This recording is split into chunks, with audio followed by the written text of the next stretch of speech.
Welcome to the February issue. I have several articles I'd like to recommend to you. Permanent nerve injury following facial rejuvenation, fortunately, is extremely rare. But when it happens, it's devastating for the patient, devastating for the surgeon.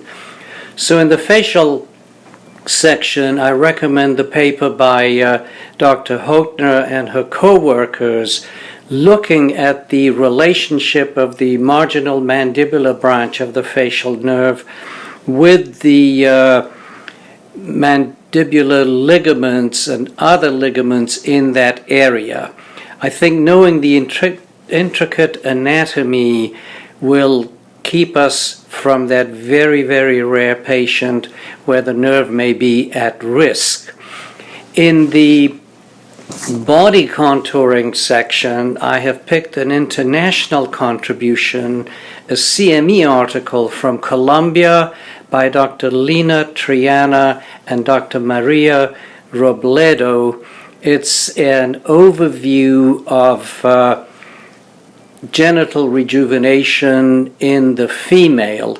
This is a rapidly becoming a very popular procedure, and many papers have been published on this topic, so I believe this review is timely, and I would suggest that you take the CME test and gain CME credits.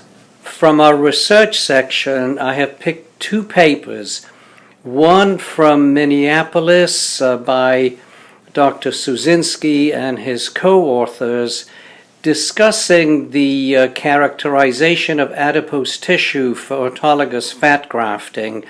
They make an attempt to try to standardize, or at least come up with a set of recommendations for standardization of the harvesting, preparation, and the final grafting of fat.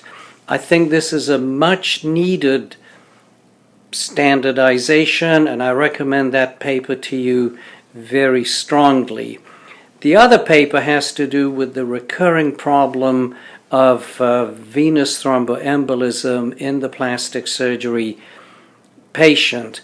The paper by Dr. Swanson, Doppler ultrasound imaging for detection of deep vein thrombosis in plastic surgery outpatients, is a prospective controlled study where he is evaluating postoperative patients for VTE with the Doppler.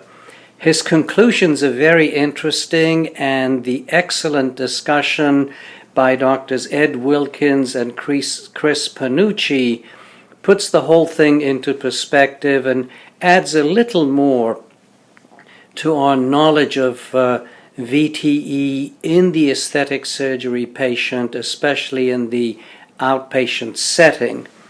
The final paper is a special topic dealing with common cosmetic surgery procedures, looking at local economic factors. This is by Dr. Claire Richardson and her colleagues, and it's a very interesting study looking at prices for cosmetic surgery procedures, comparing it to different parts of the country, looking at the size of the community, median income, and interestingly, they come to the conclusion that the supply and demand has very little to do with those local factors. So those are my choices for February. I would encourage you to read the entire issue. I encourage you to follow us on Facebook, on Twitter, and feel free to communicate with me at surgery.org to discuss anything in the February issue.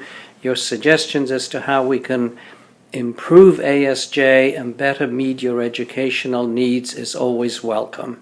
See you in March.